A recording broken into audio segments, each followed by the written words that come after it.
Online game એક પ્રકારનો જુગાર છે અને ઘાતક પણ છે.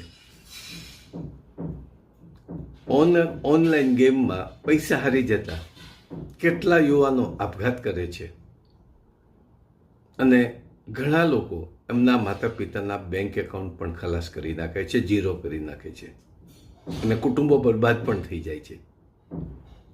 આજના ન્યૂઝ મીડિયા પ્રમાણે કચ્છમાં ઓનલાઈન ગેમની બાબતમાં 4 મિત્રો, નાના કિશોર અવસ્થાના 13-14 વર્ષના બાળકો વચ્ચે ઝઘડો થયો. 3 મિત્રોએ એક બાળકની હત્યા કરી. આટલું ઓનલાઈન ગેમ ભયંકર અને ઘાતક છે, છતાં સરકાર એને બંધ કરતી નથી, ગેરકાયદેસર ગણતી નથી. કારણ સરકારને એમાંથી 28% ટેક્સ મળે છે, આવક મળે છે અને આ સરકાર માત્ર ને માત્ર પૈસાની જ ભૂખી છે. પૈસા આપો અને ગમે તેવું અધમ કૃત્ય હોય એને કાયદેસર બનાવો.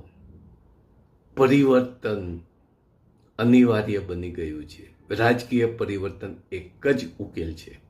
મતદારો જાગશે તો સંભવિત છે, અથવા તો આ પરિસ્થિતિ ચાલુ રાખશે. નક્કી તમારે કરવાનું છે.